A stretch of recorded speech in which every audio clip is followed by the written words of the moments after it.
नमस्कार साथियों, स्वागत है आपका आपके अपने स्टडी प्लेटफॉर्म पढ़ाई.com पर। तो हमारी जो क्लासें हैं वो चल रही थी फ्लैगशिप योजनाओं की। तो उसी चरण में एक और लेकर मैं आपके सामने उपस्थित हूँ, जिसमें हम एक और फ्लैगशिप योजनाओं के संबंध में चर्चा करने वाले हैं।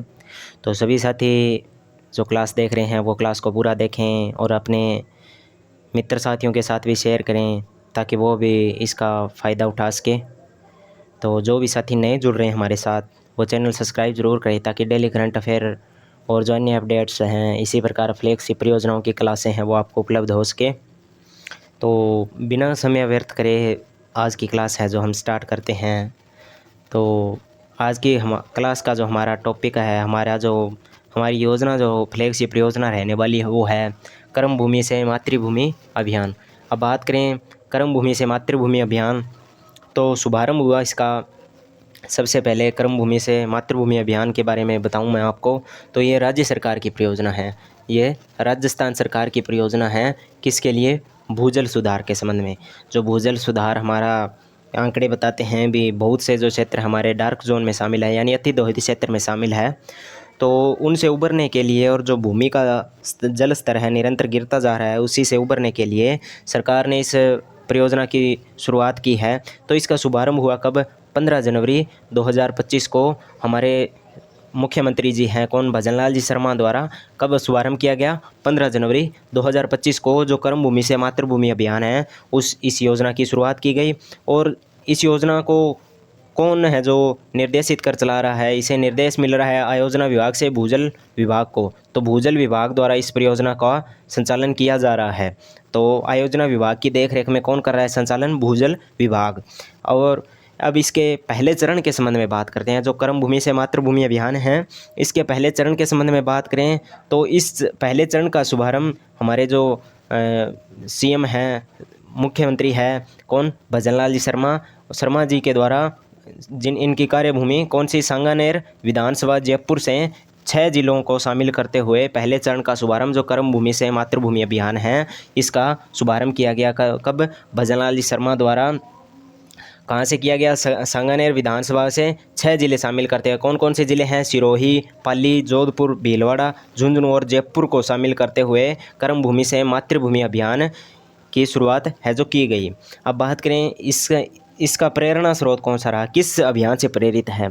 तो जाहिर सी बात है, हमको भी कोई भी काम कर रहे हैं तो वो क्या है, किसी न किसी व्यक्ति से प्रेरित होकर या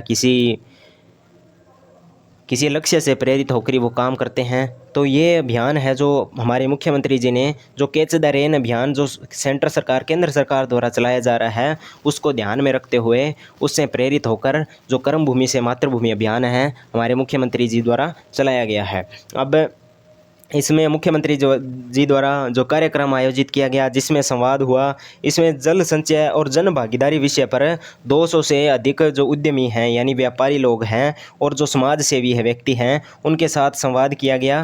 किसके ऊपर? जल संचय और जन भागीदारी, यानी जल है उनका किस प्रकार संरक्षण किया जाए और उसमें जन भागीदारी की क्या भूमिका रहेगी, उस पर 200 से अधिक उद्यमी और समाज सेवियों के साथ हमारे मंत्री जो मुख्यमंत्री है भजनलाल जी शर्मा, उन्होंने इस कार्यक्रम में संवाद किया। और केंद्रीय जल शक्ति मंत्री कौन? CR पाटिल भी इस कार्यक्रम में शामिल रहे। कौन से कार्यक्रम में? जो प्रथम चरण के शुभारंभ के समय हमारे सीएम भजनलाल जी शर्मा द्वारा 200 से अधिक उद्यमियों और समाज सेवियों के साथ जो कार्यक्रम में संवाद रखा गया, किस विषय पर? जल संचय में जन भागीदारी किस प्रकार रहेगी। तो अब इस कार्यक्रम का उद्देश्य क्या रहा? बात करें इस कार्यक्रम के उद्देश्य के संबंध में, तो भूजल स्तर के गिरावट को रोकना इस कार्यक्रम का उद्देश्य रहने वाला है। भूजल स्तर जो हमारा दिनों दिन भूजल स्तर है वो गिर रहा है, क्योंकि एक तो राजस्थान में वर्षा की कमी रहती है, और जाहिर सी बात अगर वर्षा की कमी है तो पेयजल की भी कमी होगी।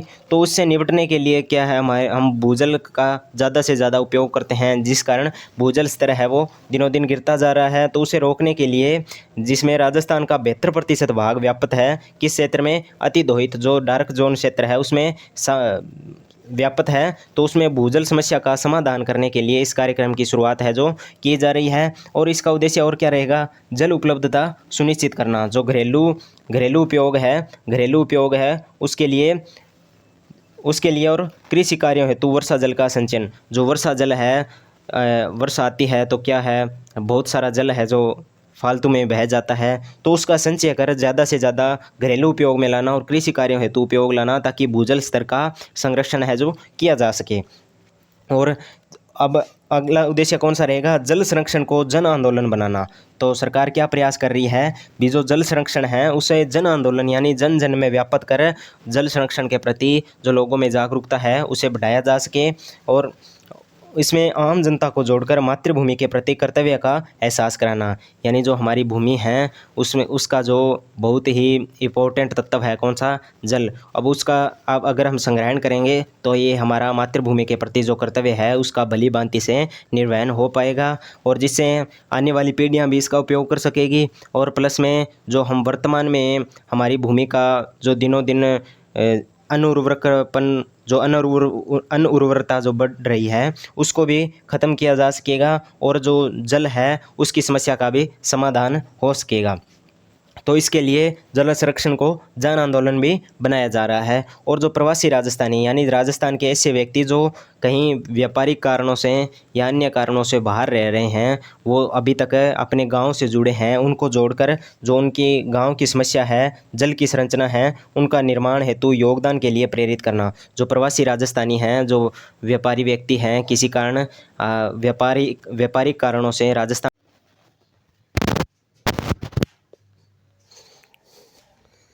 तो हम प्रवासी राजस्थानियों की बात कर रहे थे। तो प्रवासी राजस्थानी जो व्यापारिक कारणों से या अन्य कारणों से राजस्थान से बाहर रह रहे हैं, लेकिन कुछ समय के लिए और यहाँ अपने राजस्थान में जो अपना निवास है वहाँ आते जाते हैं, उनको क्या है, जो अपने क्षेत्र में जो अपने गांव हैं वहाँ की जल संरचना है उनके निर्माण हेतु योगदान के लिए प्रेरित करना इस योजना का मुख्य उद्देश्य रहेगा। अब हमने सबसे पहले इसका चरण पढ़ा और प्रेरित भी पढ़ा और उद्देश्य भी हमने पढ़ लिए। तो इसके बाद इस योजना का लक्ष्य क्या रहा है, इस योजना के माध्यम से क्या क्या नवाचार है, क्या क्या सुधार होने हैं, वो इस लक्ष्य में हम पढ़ने वाले हैं। तो जो राज्य को जल आत्मनिर्भर बनाना, राज्य को जल के लिए आत्मनिर्भर बनाना, इस जो कर्मभूमि से मातृभूमि अभियान है इसका उद्देश्य रहेगा भी राज्य को पूर्ण रूप से जल के लिए आत्मनिर्भर बनाना, यानी किसी पर निर्भर न हो, और जो हमारा संपूर्ण जल है राजस्थान का किसी प्रकार से नदियों में व्यर्थ बह जाता है और वर्षा जल है वो भी व्यर्थ बह जाता है, तो उसका संचय कर राज्य को जल के लिए आत्मनिर्भर बनाना और भूजल का पुनर्भरण व गुणवत्ता में सुधार।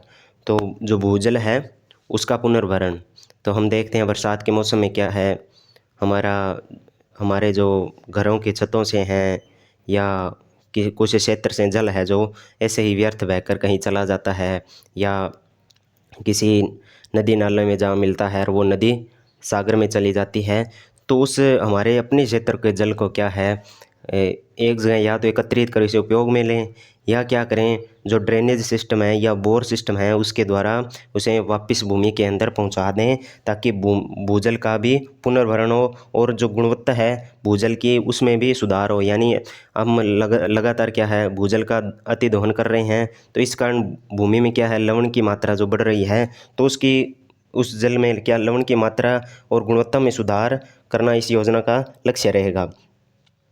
और अगला जो लक्ष्य रहेगा वो है, इस योजना को जो कर्मभूमि से मातृभूमि अभियान है, इस योजना को हमारे संपूर्ण राज्य यानी राजस्थान में लागू करना, संपूर्ण राज्य के सभी जिलों में लागू करना इस योजना का मुख्य लक्ष्य भी रहने वाला है।